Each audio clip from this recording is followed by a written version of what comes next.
Bueno, buenas tardes. Comenzamos con otro ciclo de las clases eh, por video, en donde hoy vamos a ver lo que es el aparato urinario junto con todos los demás aparatos que se venían viendo. Con respecto a cómo está conformado el aparato urinario, lo principal y lo que ustedes por ahí ya deben conocer por obviamente conocimiento previo, es que el aparato urinario se encarga específicamente de lo que es la formación de la orina. La orina es un fenómeno de producción de líquido, de desecho, que para que se produzca este líquido de desecho tiene que pasar por una serie de sucesos a través de este órgano, particularmente, en la cual ahora van a ir viendo con más detalle. Entonces, el aparato urinario se encarga básicamente de recolectar los productos de desecho y liberarlos a través de la orina.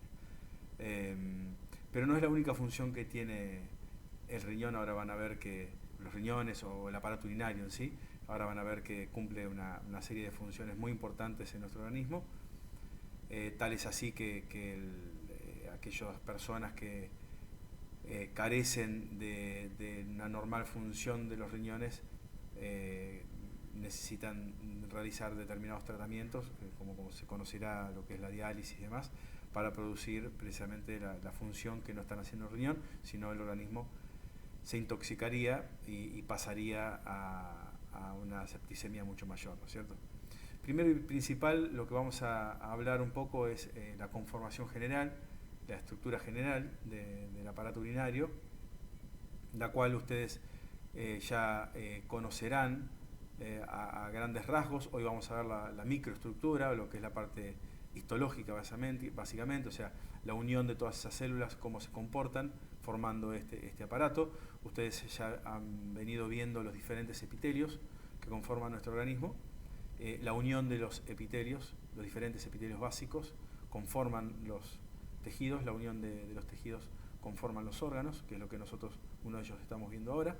Ya han visto aparato digestivo y otros órganos, hoy nos toca ver la parte urinaria. Entonces, decimos que el riñón básicamente se divide en dos funciones básicas. Una, la que es la función productora en sí, o sea, la parte funcional, digamos, y la otra que es la porción conductora, en donde ese producto de desecho ya formado es trasladado por una serie de conductos hasta llegar a lo que es el exterior, ¿no es cierto? O sea que está formado básicamente por una porción funcional y una porción conductora. Esto es lo que necesariamente tienen que entender básicamente para poder entender cuál es el funcionamiento del riñón y en base a eso cada una de estas estructuras. Entonces, decimos que, como se dice en esta diapositiva, es un órgano secretorio, ya que produce la orina básicamente, y a la vez un sistema de conductos que este líquido, a través de una serie de estructuras, se vierte al exterior, como volvemos a repetir. Estos conductos, como son la perirenal, los uréteres, la vejiga, esta bolsa y la uretra, básicamente. Así que más o menos, inicialmente, el aparato urinario está formado por todos estos componentes que acabamos de nombrar recién, y obviamente los riñones, y un elemento no menor que a veces no se nombra, que son los vasos sanguíneos. O sea, sin los vasos sanguíneos la función renal no existiría. Tal es así que los grandes vasos pasan a través de los riñones para ultrafiltrar precisamente este contenido y liberar a la sangre de los productos tóxicos, que si no estarían recirculando en el organismo. ¿Se entiende más o menos? Entonces, vamos avanzando. Hablamos que la función de los riñones, decíamos, es la producción de la orina. Siempre las funciones, creo que en algún momento lo he dicho, a veces es bueno evaluarlas sobre el final, no sobre el principio, porque cuando las evalúas sobre el final o las revés sobre el final, una vez que ves todas las estructuras, se entienden mucho más.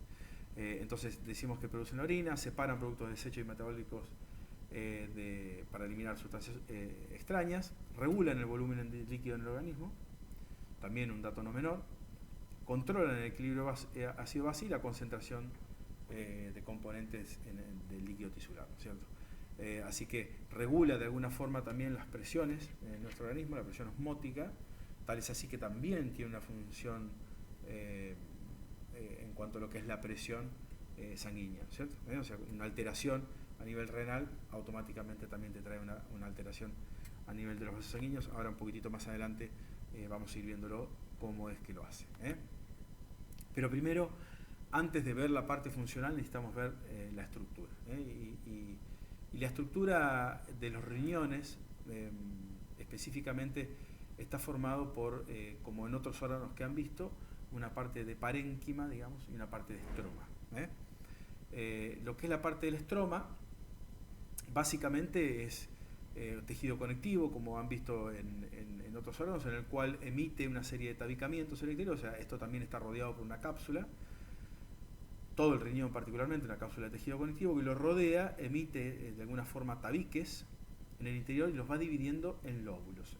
Entonces, si nosotros vemos toda esa estructura del riñón, esta forma arriñonada básicamente, como una haba, como en un poroto, está dividido a su vez en compartimientos adentro, que ahora vamos a ir explicando cada uno de ellos. Pero ¿cómo es que se dividen estos compartimientos? A través del tejido conectivo que penetra al interior, lo divide en compartimientos. Y como han visto también en otros órganos, discurriendo a través del tejido conectivo se encuentran los vasos sanguíneos. O sea que los vasos sanguíneos siempre van a discurrir a través de estos tabicamientos que hace el tejido conectivo. Y cumplen, en este caso, una función muy importante porque se meten dentro del riñón y recolectan de alguna forma y ultrafiltran de alguna forma el plasma sanguíneo. Porque vale aclarar, por ahí a veces uno lo pasa por alto, pero tengan en cuenta que lo que se ultrafiltra de la sangre es el plasma, o uno de los elementos de la sangre. Precisamente cuando otro de los elementos aparecen en la orina, básicamente estamos en algún problemita, porque los poros por donde pasa y se ultrafiltra la sangre están aumentados. Ahora un poquitito más adelante ya lo van a ir entendiendo. Hablamos un poco de esta diapositiva, entonces, básicamente ahora lo vamos a ir viendo, pero está formado por una corteza, o sea, todo lo que está por fuera del riñón, unos pocos milímetros, abarca lo que es la corteza, una mínima parte, y después todo lo demás, o sea, toda la parte interna, digamos, hablamos de una parte medular. Entonces está dividido una médula y una corteza. Ahora lo van a ver un poquitito más adelante. Su borde interno decimos que entonces que es cóncavo. Esta es la parte del borde interno, que es cóncavo, donde penetra o se forma una masa de tejido conectivo denominada hilio, y a través de este hilio es que discurren todo lo que es la vena renal, la arteria renal y la pelvis renal, o sea, arteria renal, vena renal y todo lo que es la parte de pelvis renal, que es el conducto mayor de excretores, donde se unen, donde convergen todo este sistema de conductos que ahora vamos a ver acá, y convergen en esta pelvis renal para ir a los uréteres, uréter derecho e izquierdo, y por último en la vejiga, que es el almacenamiento, ¿no es cierto?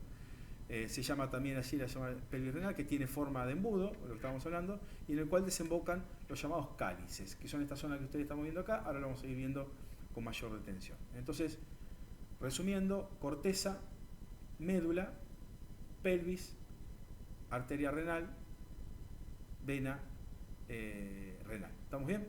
Avanzamos un poquitito más, así vamos un poquitito más rápido. Esto es más o menos lo que habíamos hablado. Esto es un preparado histológico de este mismo que estábamos viendo acá. Esto es un esquema, un dibujo. Esto es un preparado histológico. Fíjense que son similares. Obviamente en este se entiende un poquitito mejor. Siempre los preparados cuesta un poco más de trabajo entenderlos. Todo lo que es la parte externa, decíamos que esto es la parte de la corteza. Toda la zona interna es la médula.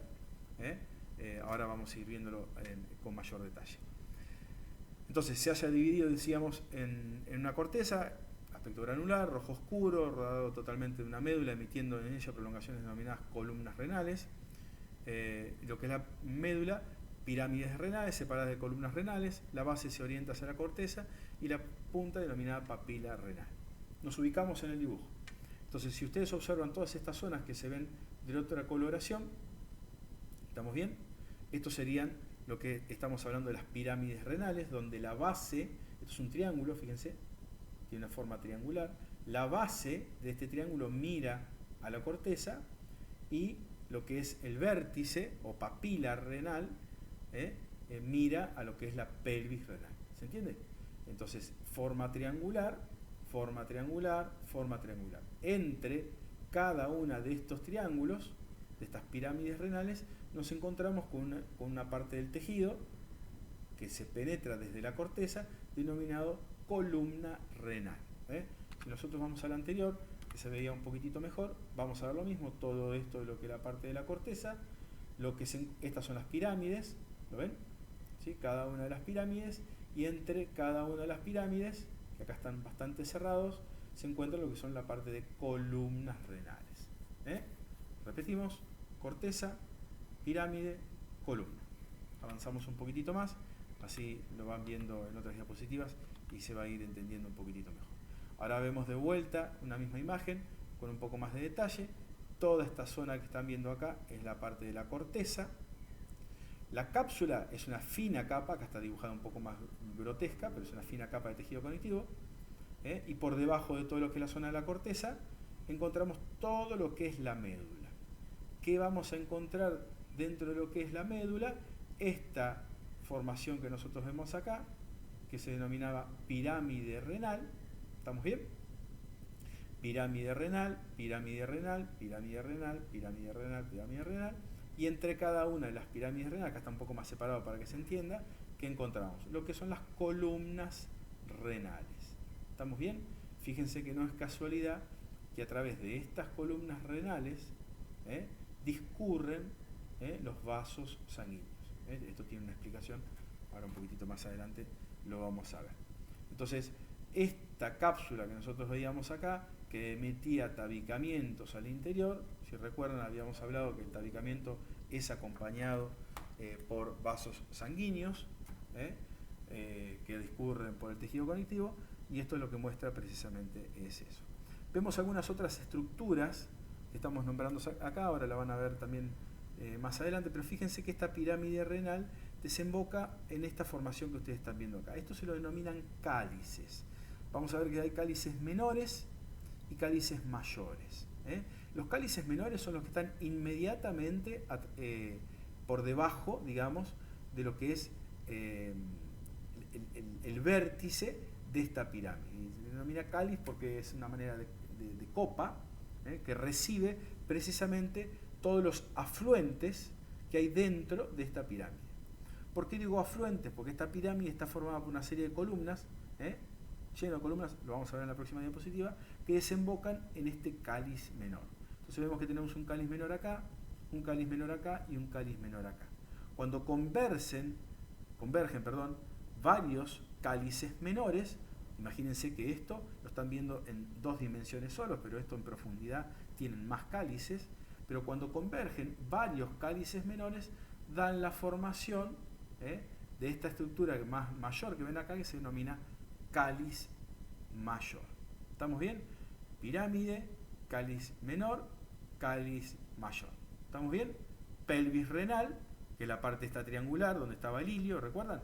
Entonces, si ustedes se lo imaginan, ¿qué son estos? Son sistemas conductores, donde todas estas columnas que se forman acá, que ya ultrafiltraron, lo vuelcan al cáliz menor. Del cáliz menor lo vuelcan al cáliz mayor, del cáliz mayor lo vuelcan a la pelvis, de la pelvis discurre a través de los uréteres. ¿Estamos bien? Supongo que se va entendiendo. Avanzamos un poquitito más, volvemos a mostrar la misma imagen con otros detalles para que se vayan entendiendo. Y acá vemos que a través de estos tabicamientos, que nosotros habíamos hablado que se denominaban columnas, dan a lo que es la formación de los lóbulos renales. ¿Qué son los lóbulos renales? Precisamente la forma que tiene la pirámide, o sea, el contenido de la pirámide, junto con todo lo que es la parte de la corteza circundante. ¿Está? Si ustedes recuerdan, si tomamos esta porción, si acá tomamos esta porción es lo mismo, nosotros ¿qué es lo que vamos a tomar? La parte de lo que es la pirámide renal junto con la corteza. ¿Por qué el lóbulo se lo toma como unidad funcional también? Porque el lóbulo está formado por una parte de la corteza y una parte de sistemas conductores. Ahora van a ver que la porción donde se ultrafiltra todo el producto siempre se va a encontrar en la corteza. ¿Está? O sea, la porción más funcional, lo que va a ser el glomérulo particularmente, lo que va a ser los corpúsculos de Malpighi, donde se va a hacer toda la producción básicamente de todo el ultrafiltrado, se encuentra siempre en la corteza. Entonces podemos decir que la porción más funcional del riñón se encuentra siempre en la corteza. Y estas porciones que nosotros estamos viendo acá son las primeras porciones conductoras. Entonces la porción funcional más esta porción conductora conforman precisamente la unidad funcional del riñón. Entonces nosotros vemos que hay varios lóbulos en cada riñón. De 5 a 11 lóbulos hablan algunas literaturas.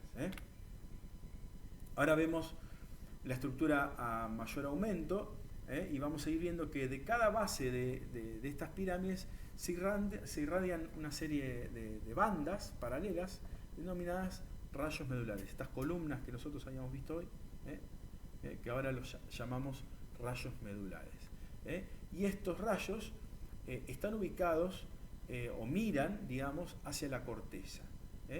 Y dan a lo que va a ser la formación de un lobulillo renal. Un lobulillo renal está formado por un rayo medular más la corteza circundante. Eso significa que si nosotros pudiéramos sacar uno de estos flecos, cada uno de estos flecos con su porción de corteza, estamos hablando de lo que va a ser el lobulillo renal. Acá lo vamos un poco con mayor aumento y vamos a ver lo que es la formación de estos rayos, cómo están conformados cada uno de estos rayos, lo cual particularmente están denominados como nefronas o nefrones.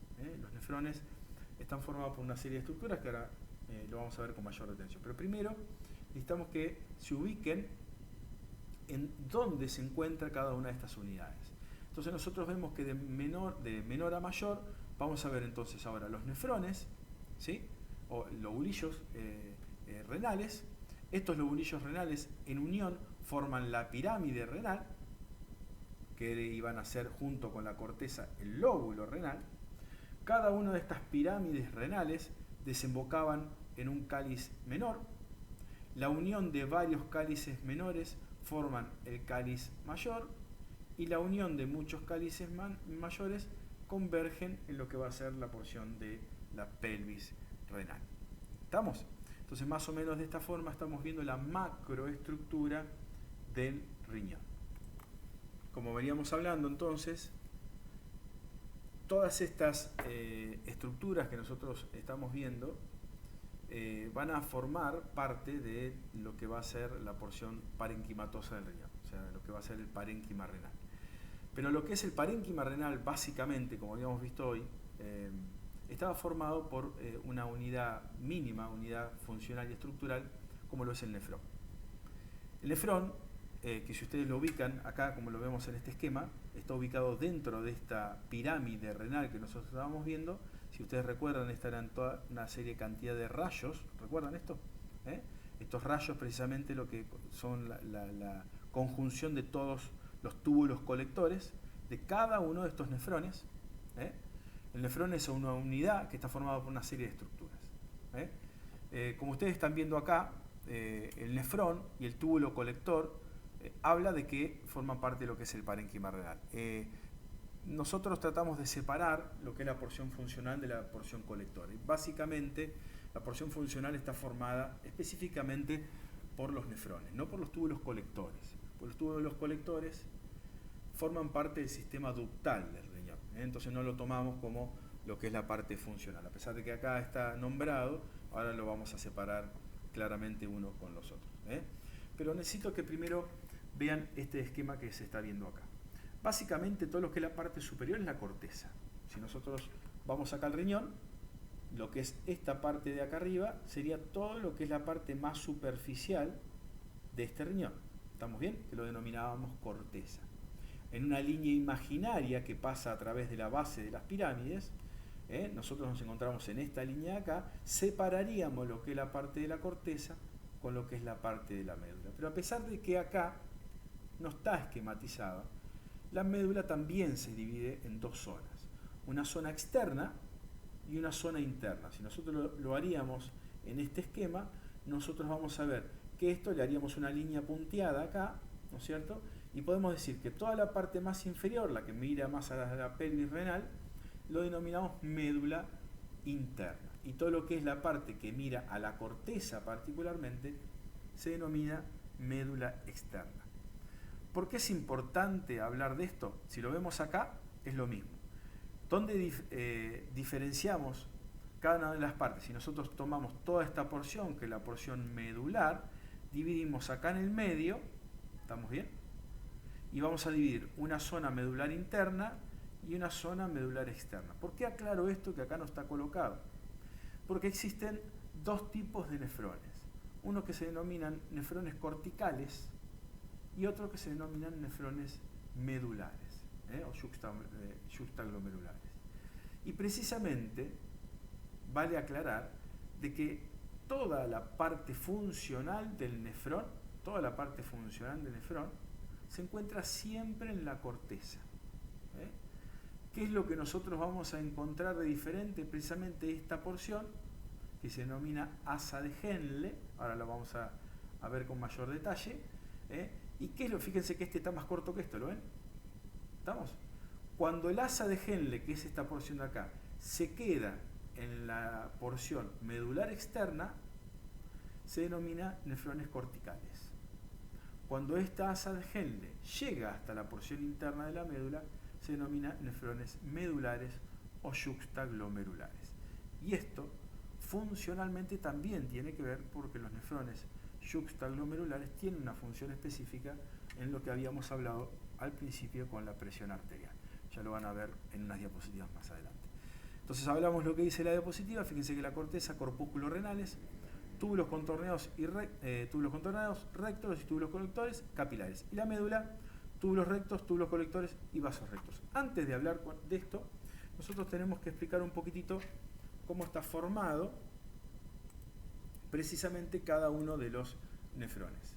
Vamos a buscar, bueno, acá se ve un poquitito mejor. Los nefrones están formados por una serie de estructuras o partes, digamos. Toda esta zona que nosotros estamos viendo acá, ¿sí?, se denomina corpúsculo de Malpighi. Ahora lo vamos a ver más adelante. Toda esta porción que nosotros estamos viendo acá se la denomina corpúsculo de Malpighi. El corpúsculo de Malpighi está formado por una zona capsular, que es esta zona que nosotros estamos viendo acá, ¿sí?, que se denomina cápsula de Bowman, y una zona glomerular, que es esta zona que nosotros estamos viendo acá, ¿lo ven? Está todo con rojo, que se denomina glomérulo. ¿Qué es el glomérulo? Vaso sanguíneo. ¿Qué es un vaso sanguíneo? Una misma arteria, ¿sí? O sea, un mismo vaso que entra, se ovilla y sale. ¿Estamos bien? Es muy normal confundirse y pensar de que esto es una arteria y esto es una vena, como por ahí lo ven en muchas estructuras. Y en realidad es un mismo vaso arteriolar, donde entra, se ovilla, o sea, da una serie de vueltas, como si fuese un ovillo de lana, y sale. Por eso se lo denomina arteriola aferente, o sea, que entra, y arteriola eferente. Precisamente es la misma arteria que entra, se ovilla y sale. Esto tiene una explicación, ahora lo vamos a ver más adelante. Entonces la primera porción que nosotros estamos viendo se denomina corpúsculo de Malpighi. ¿Cómo está formado el corpúsculo de Malpighi? Por la cápsula de Bowman y el glomérulo. ¿Estamos bien? Este corpúsculo de Malpighi se continúa por una parte, esta está toda así media enroscada, que se denomina túbulo contorneado proximal. ¿Estamos bien? Túbulo contorneado proximal. Fíjense que acá hay un túbulo contorneado y acá hay otro túbulo contorneado. Esto se denomina túbulo colector, o sea, donde recolecta todo el producto que se forma en esta estructura. ¿Cómo se llamaba toda esta estructura sin el túbulo colector? Nefrón. ¿Estamos bien? ¿Cómo está formado el nefrón? Por el corpúsculo de Malpighi, túbulo contorneado proximal, túbulo contorneado distal, asa de Henle. ¿Estamos bien? Repetimos. Corpúsculo de Malpighi, túbulo contorneado proximal, túbulo contorneado distal, asa de Henle. El asa de Henle está formado por una porción gruesa y una porción delgada. Una porción gruesa y una porción delgada. ¿Estamos bien? Si yo quiero nombrarlo en detalle, vamos a decir porción gruesa del asa de Henle, porción delgada del asa de Henle, parte recta del túbulo distal, parte contorneada del túbulo distal. ¿Estamos bien? Pars convulta, que se denomina, que es lo mismo que túbulo contorneado proximal, pars convulta distal, que es lo mismo que túbulo contorneado distal, y el asa de Henle. Si ustedes recuerdan, yo les dije que el asa de Henle, si llegaba a la zona de la médula externa, se denominaba nefrón cortical, que es este nefrón que están viendo acá. Ahora, si esta misma asa de Henle es más larga y llega a la médula interna, que es esto que estamos viendo acá, se denomina nefrón medular. ¿Estamos bien? Corpúsculo de Malpighi formado por la cápsula y glomérulo. Ahora vamos a ir viendo en detalle cada una de estas. Hablamos entonces corpúsculo de Malpighi, corpúsculo renal, esta zona que estábamos hablando acá, cómo estaba formado por la cápsula y el glomérulo. Sistema de tubos o túbulos, túbulo proximal, toda esta zona próxima al glomérulo, ¿no? Túbulo proximal o pars convulta, túbulo proximal, hablamos a todo lo que es la parte convulta y la parte recta. ¿Estamos bien? El asa de Henle, segmento delgado del asa de Henle y parte gruesa del asa de Henle, y todo lo que es la parte distal. La parte distal sería la parte recta y la parte contorneada. ¿Estamos bien? Eso es lo que están nombrando acá. Básicamente lo único que tiene que hacer es memorizar que comienza por una parte contorneada proximal, sigue recta, asa de Henle, recta distal, contorneada distal. Cualquiera de estos nefrones siempre van a desembocar en un túbulo colector. Esto significa que un mismo túbulo colector puede recibir la producción de muchos nefrones. ¿Estamos bien? Perfecto. Avanzamos un poquitito más. ¿Sí? Esto es un poco de lo mismo que estábamos viendo. La corteza, corpúsculo renal, más túbulos contorneados, par convulta y recto. La médula, par recta de ambos túbulos proximales y distal, segmento del asa de Henle.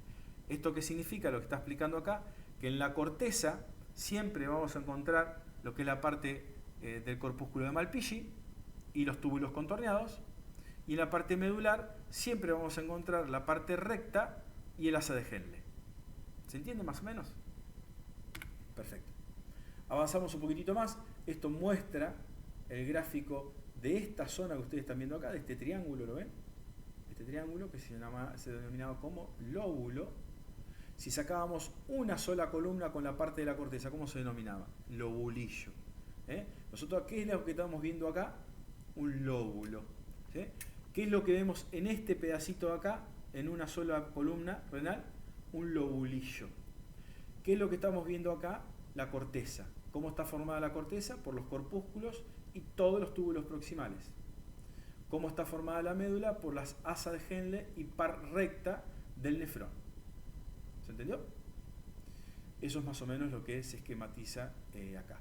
Nefrones corticales, corpúsculo renal se localiza en la parte externa de la corteza, el asa de Henle corto y segmento delgado es corto, y los nefrones yuxtaglomerulares, que era lo que estábamos hablando hoy, el corpúsculo está localizado en la parte más profunda de la corteza, cerca de la médula, y el asa de Henle es mucho más larga y se extiende hasta la papila y el segmento delgado, que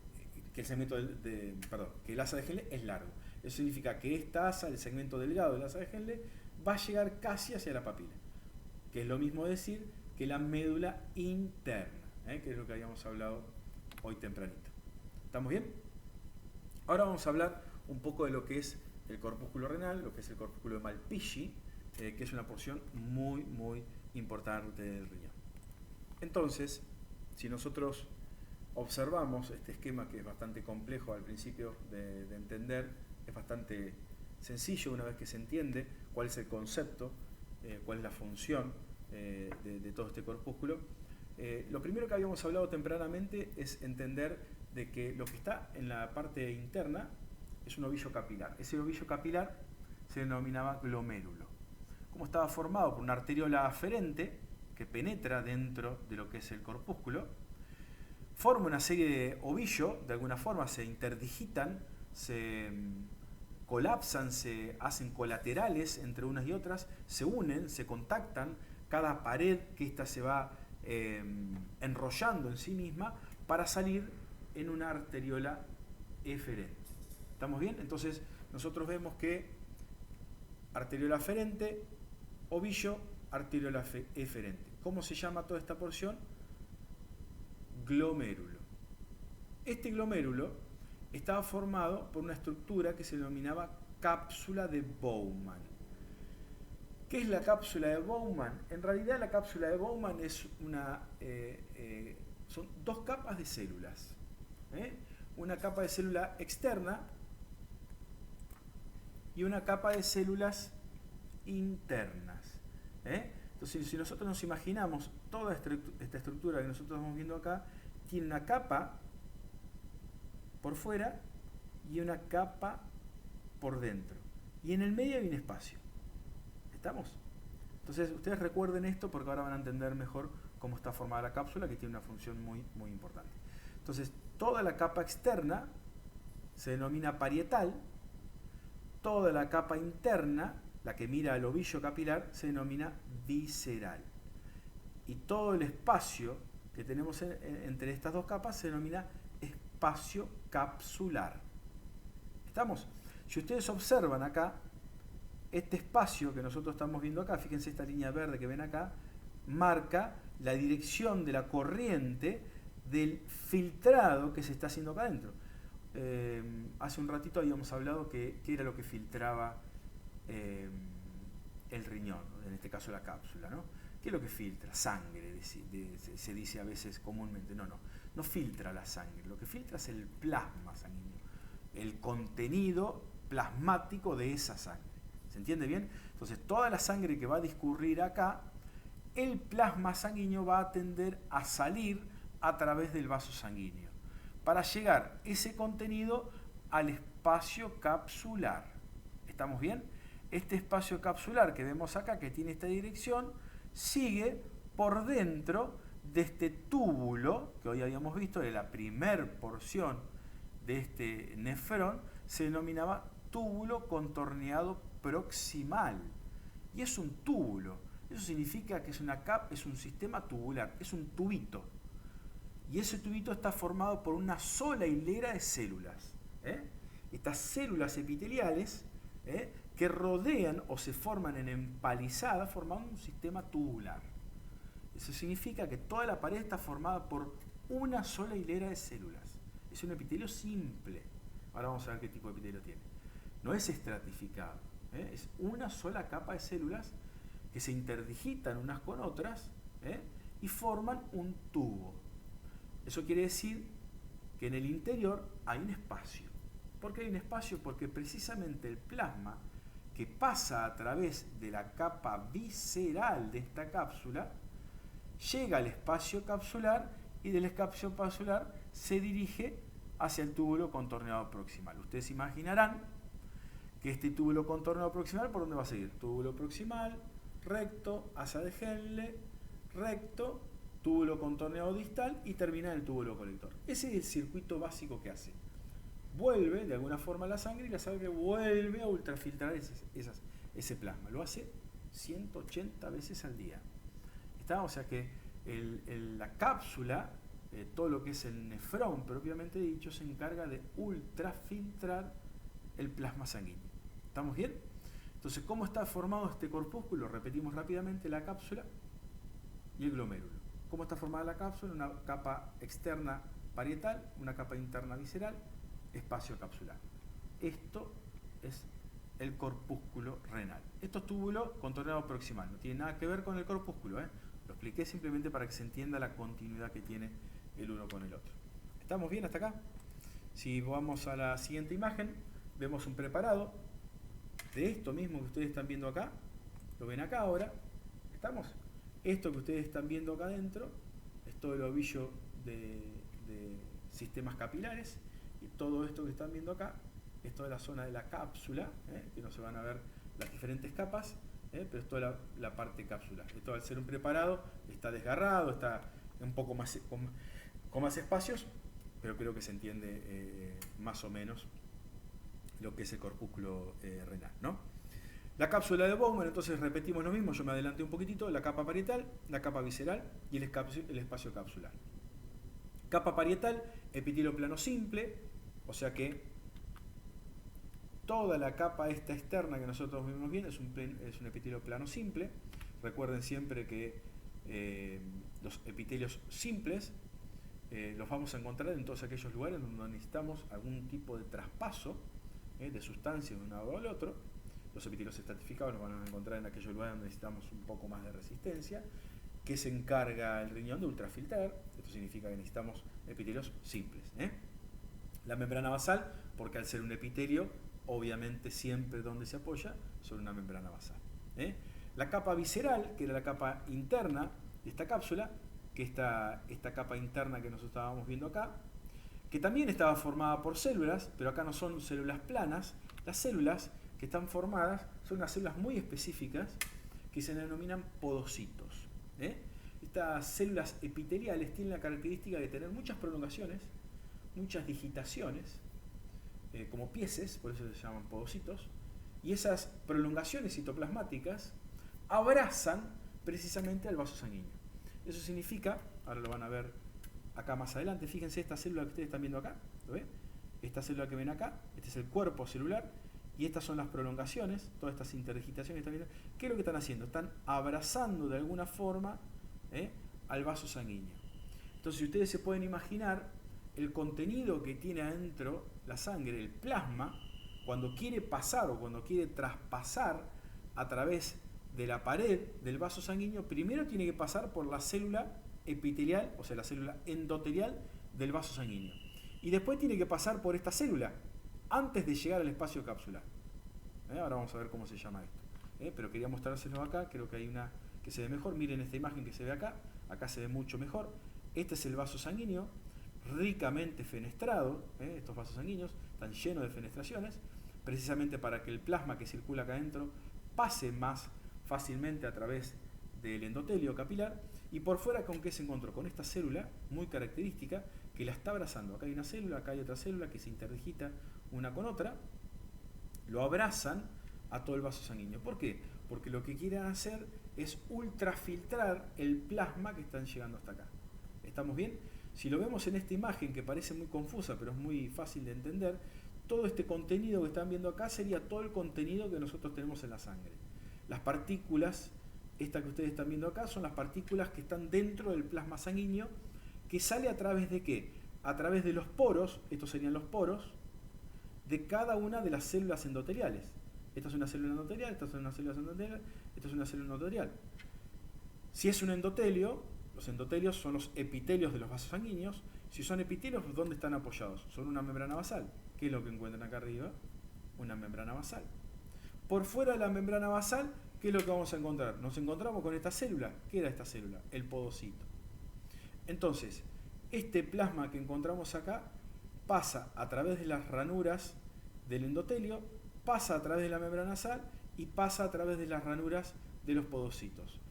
Toda esta secuencia de estructuras por donde tiene que pasar el plasma sanguíneo se denomina barrera de filtración glomerular. O sea que todas aquellas estructuras por donde tiene que pasar el plasma para poder ser ultrafiltrado. ¿Cómo está formado?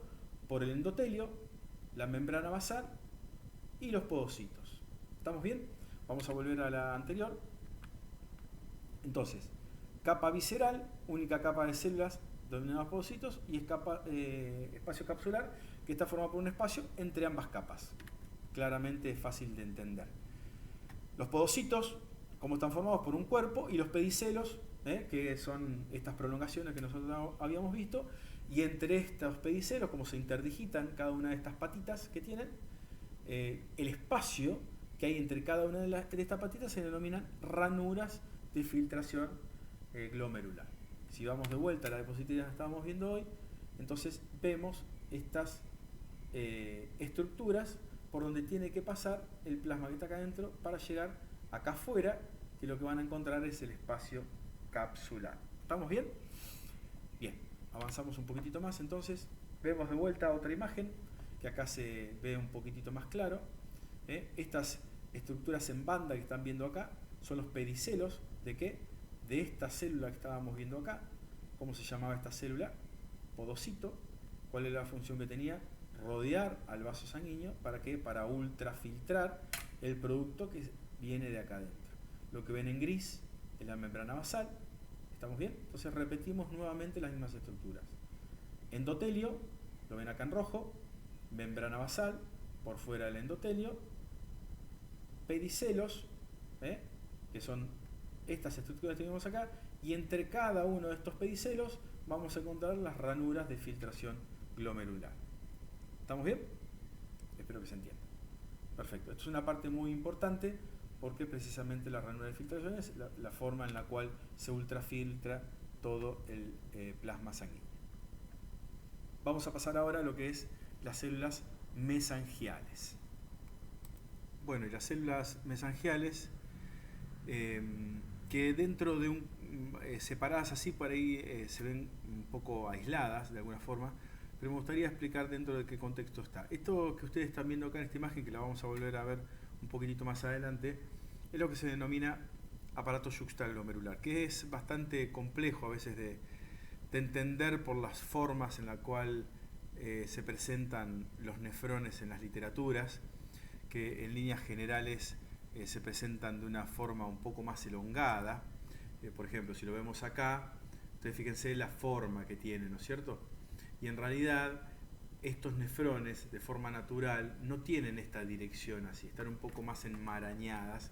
Por eso ahora les voy a explicar un poquitito esto y van a entender a qué me refiero. Pero este esquema que ustedes están viendo acá, fíjense que está formado por varios elementos. Por un lado, la porción que ya conocen, esta porción de acá, que es la parte del corpúsculo, donde están todos los vasos sanguíneos acá, ven los vasos cortados, o sea, están puestos en un corte. Por eso ustedes ven una célula acá, una célula acá, una célula acá, formando parte de la pared endotelial del vaso. Rodeando cada uno de los vasos, ¿qué células encontrábamos? Que formaban parte de lo que era la capa visceral, los podocitos.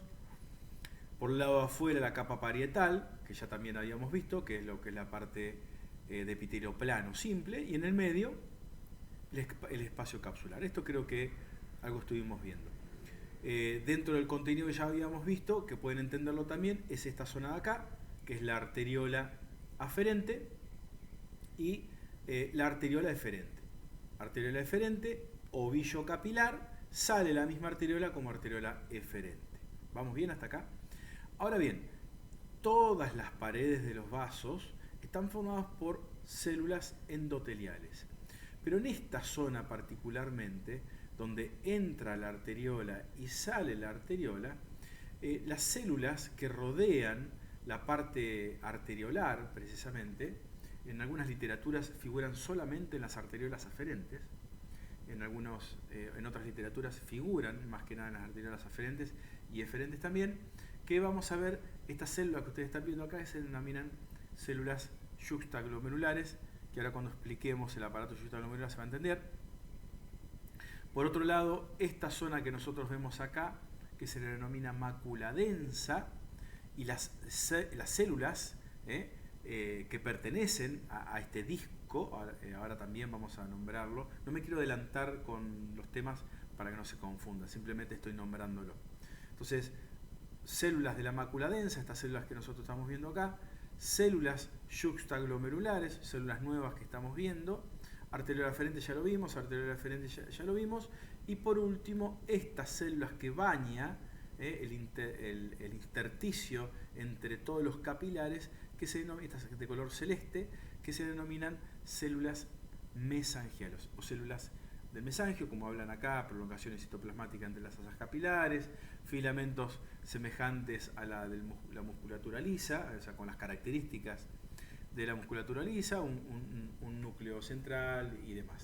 Tiene una función específica que es por un lado de sostén, como muchas células del organismo, o sea, sostienen otras estructuras celulares, y por otro lado, en este caso una función fagocitaria.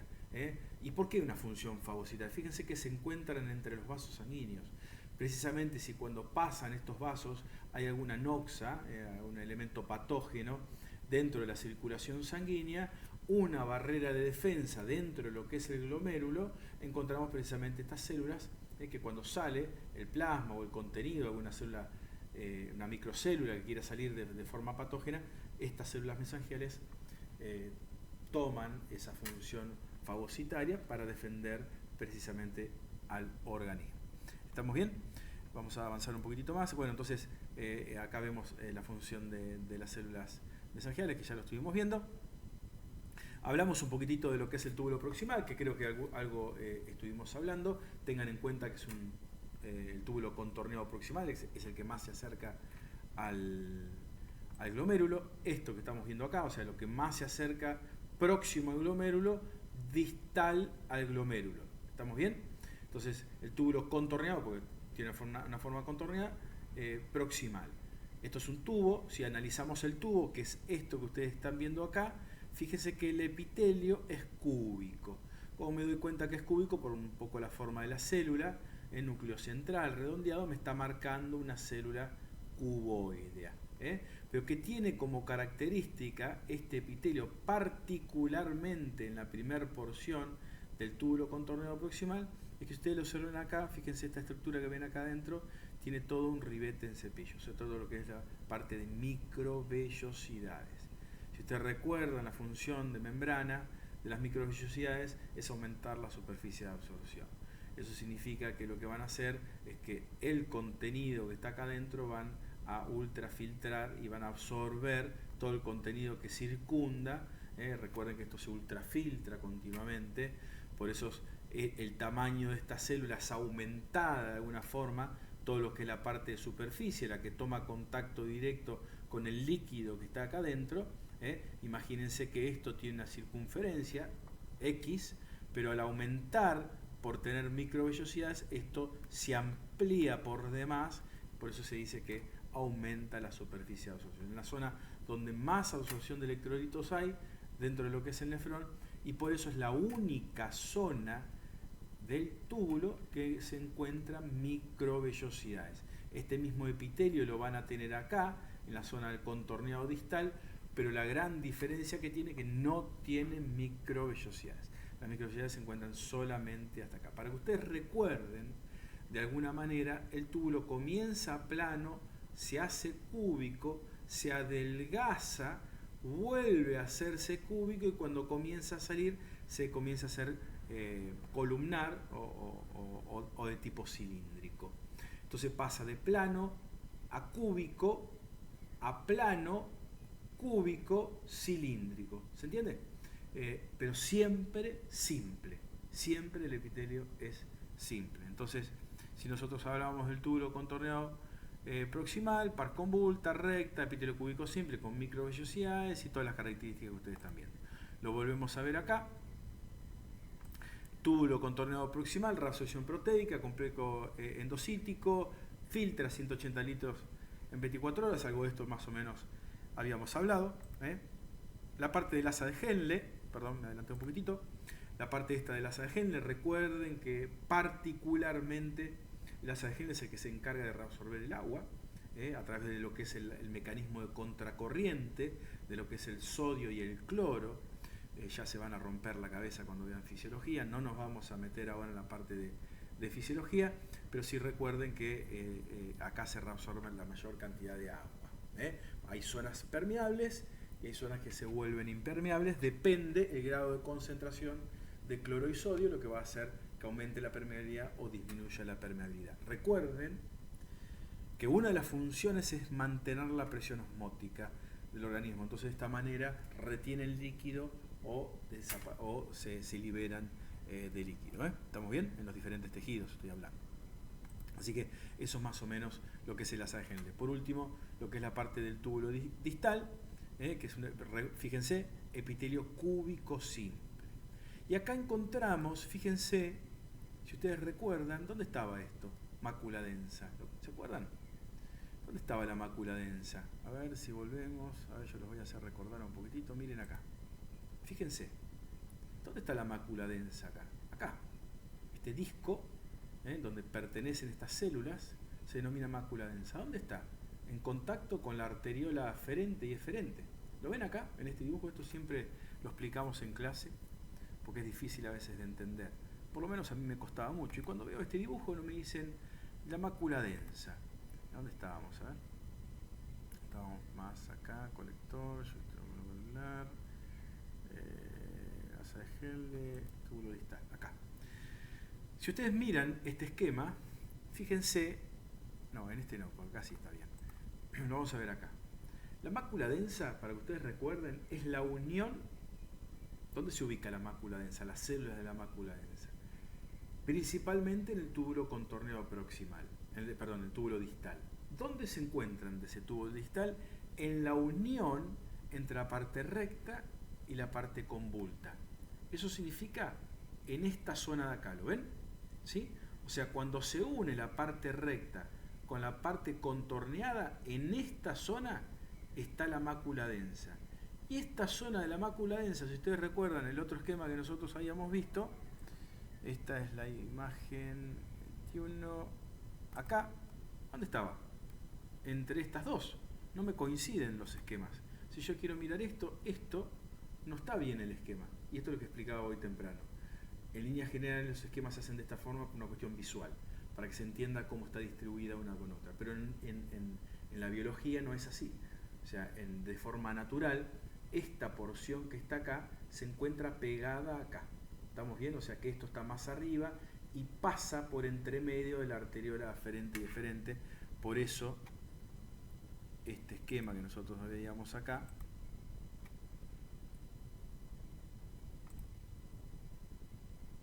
a ver, pero ahora me perdí dónde estábamos. Túbulo distal. Acá. Este esquema, bueno, en este esquema también está mal, ¿lo ven? Si nosotros hacemos como que el nefrón está acá, la mácula densa, ¿dónde está? Está acá. Y esto tendría que estar acá arriba. ¿Lo ven? ¿Estamos bien? Entonces por eso es que, y ahora si ustedes miran acá, fíjense que esto tiene un poco más de relación, ¿lo ven? Túbulo, el corpúsculo Malpighi, túbulo contorneado, asa de Henle, y se enrosca sobre sí mismo y pasa este sector de acá entre la arteriola aferente y la arteriola deferente. Toma contacto con esto porque precisamente la mácula densa, junto con todas las estructuras que habíamos visto acá, células yuxtaglomerulares, células mesangiales y la mácula densa propiamente dicho, forman lo que se denomina el aparato yuxtaglomerular. ¿Estamos bien? Que ahora lo vamos a ver un poquitito mejor.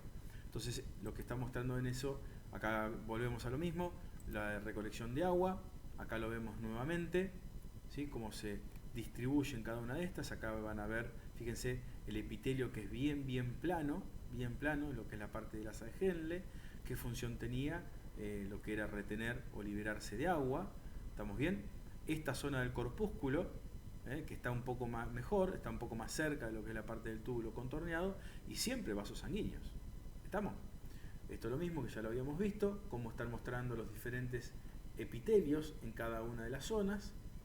Fíjense, cúbico con microvellosidades, en esta zona se hace cúbico, se hace más plana, súper plana se hace en esta parte de acá, se vuelve a hacer cúbico acá, cúbico, y acá en el túbulo colector habla de un epitelio un poco más cilíndrico.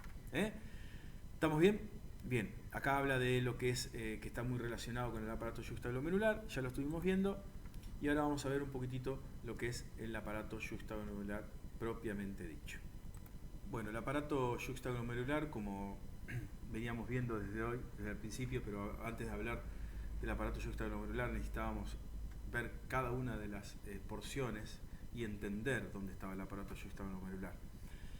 Dentro de lo que es el aparato yuxtaglomerular habíamos visto una serie de células que formaban parte y estructuras.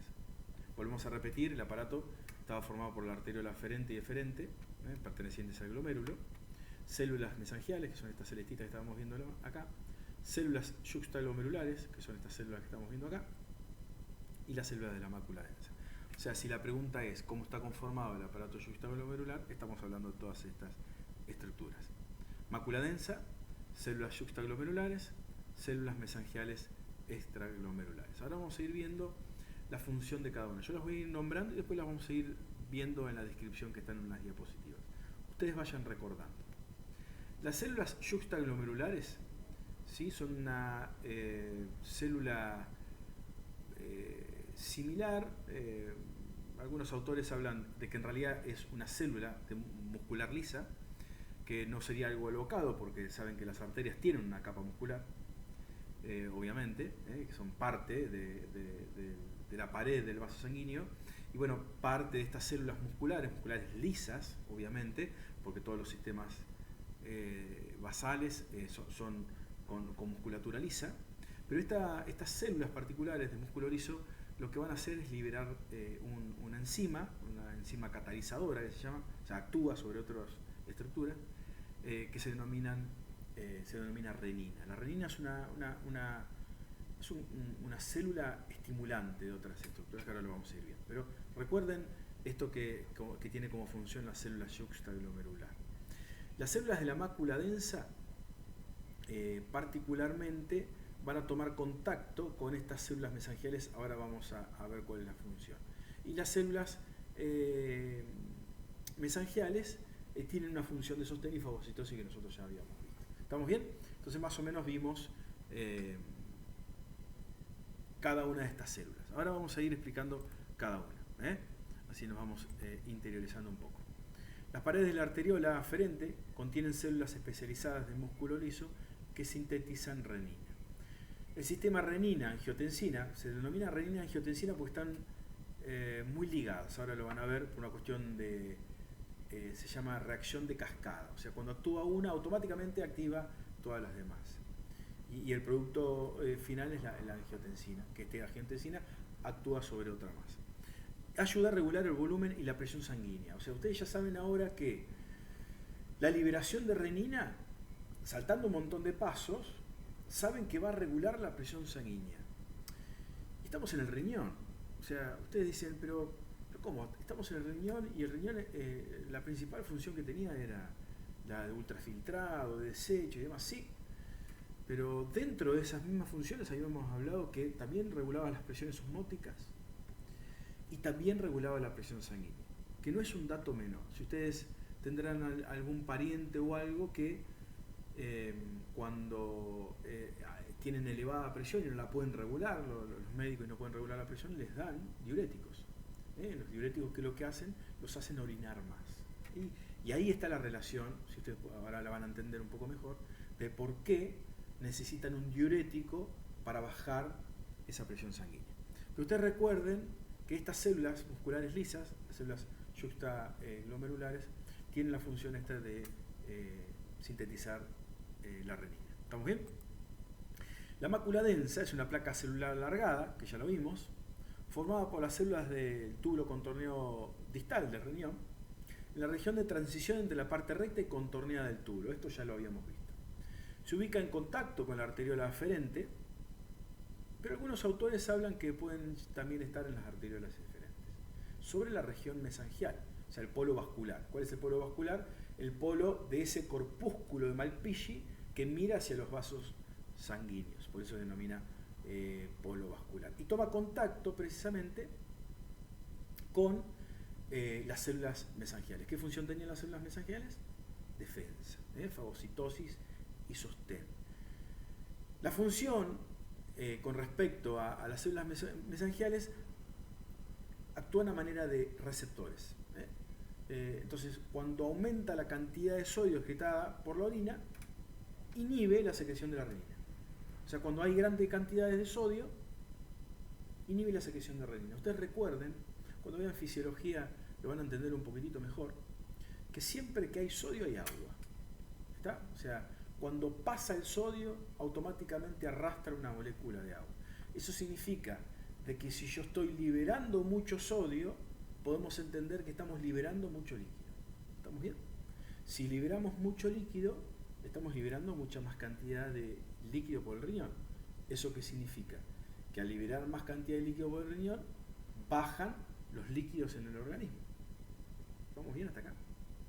Entonces ustedes recuerden que la función entonces de la mácula densa, de esas células de la mácula densa, es inhibir la secreción de renina. ¿Quién secretaba la renina?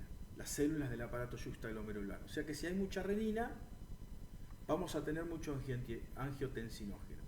O sea que si actúan mucho las células de la mácula densa, no voy a tener tanta cantidad de angiotensinógeno en el organismo. Y ahora van a ver cuál es la función de esto.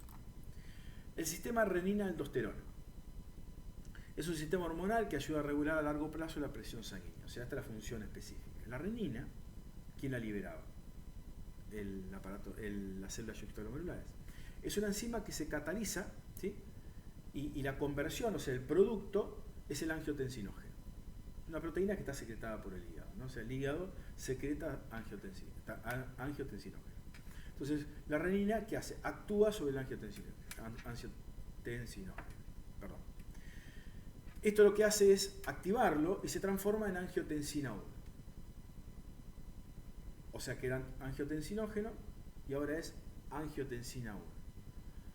Aparece una nueva enzima que es la convertidora de angiotensina, que está secretada por las células endoteliales y también por los riñones, y lo convierte en angiotensina 2. Entonces fíjense que primero arrancó con renina. La renina se transforma en angiotensinógeno. El angiotensinógeno se transforma en angiotensina 1. Y el angiotensina 1 se transforma en angiotensina 2. El angiotensina 2 tiene efectos sobre la liberación de la aldosterona. ¿Saben lo que hace la aldosterona? Inhibe la secreción de sodio y favorece la secreción de potasio. Eso funcionalmente hace que se te contraiga el vaso sanguíneo. Eso significa que si tenemos mucha cantidad de aldosterona, tenemos vasoconstricción. Si tenemos mucha vasoconstricción, ¿qué va a hacer? Aumenta, ¿qué cantidad? Aumenta la presión sanguínea. ¿Se entiende? Entonces, cuando retenemos líquido, aumenta la presión sanguínea. Si liberamos líquido, baja la presión sanguínea. ¿Y quién regula eso? El sistema o el aparato yuxtaglomerular. Si libera mucha cantidad de renina, va a aumentar la presión sanguínea. Si yo quiero inhibir esa cantidad de renina, ¿quién voy a liberar? Las células de la mácula densa. Porque si recuerdan, las células de la mácula densa inhibían la secreción de renina. Entonces, de esta forma, se va equilibrando la cantidad.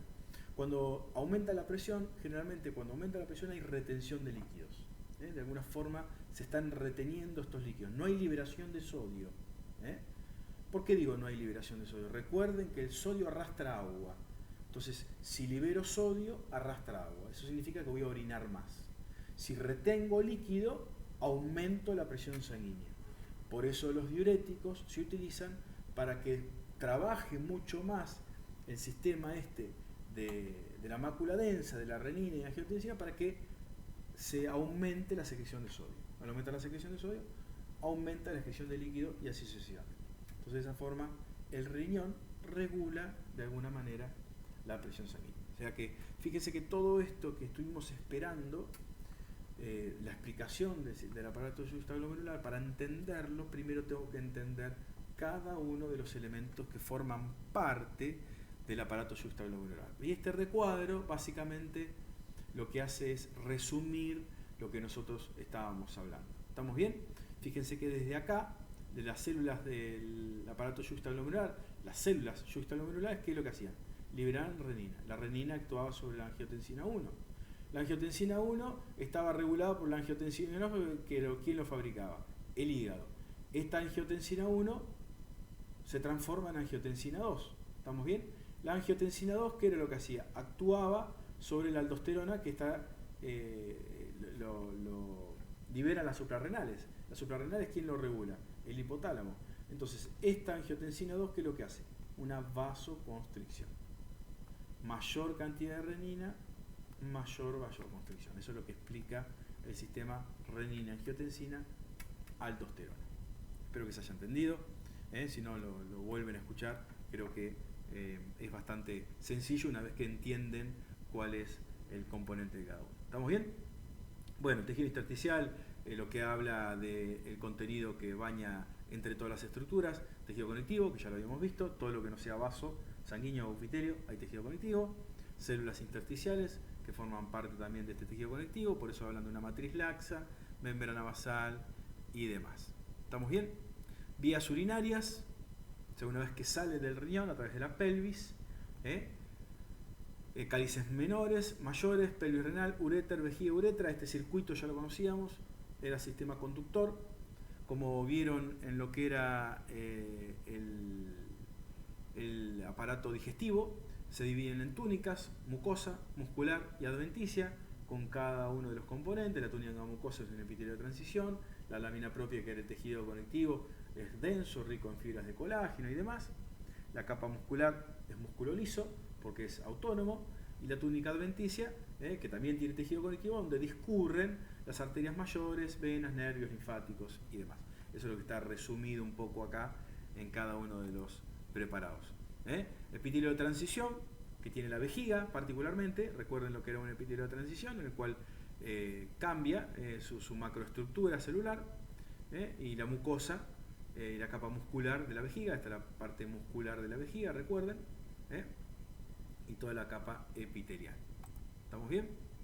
Riñón, la parte de la corteza y la parte de la médula, todo lo que es la zona de corteza, zona funcional, todo lo que es la parte de la médula, o sea que esto podría ser tranquilamente una pirámide renal. ¿Estamos bien? Última, glomérulo, creo que esto ya lo habíamos visto en alguna otra diapositiva. Acá tienen un glomérulo, acá tienen otro glomérulo. Esto puede llegar a ser un túbulo, fíjense acá, células cúbicas. Esto puede llegar a ser un túbulo distal. Si esto lo viéramos a mayor aumento y vemos microvellosidades, ¿cuál va a ser? El túbulo proximal, y así sucesivamente. Entonces, de esta forma, todos estos núcleos que se ven nos permiten identificar sistemas tubulares. Recuerden que esto hay millones en cada uno de los sectores renales. Entonces van a encontrar varios de estos. Creo que esa era la última, así que con esto damos por finalizado todo lo que es el aparato urinario. Espero que se haya entendido. Es un aparato bastante interesante, bastante difícil a veces de entender con respecto a la histofisiología, pero es un tema bastante interesante. Recuerden la macroestructura primero. Recordar bien la macroestructura te lleva después a entender un poco mejor lo que es el nefrón, cada uno de sus componentes y la función que respecta a cada una de sus partes. Así que bueno, damos por finalizado este tema. Espero les haya gustado y nos vemos en breve. Muchísimas gracias.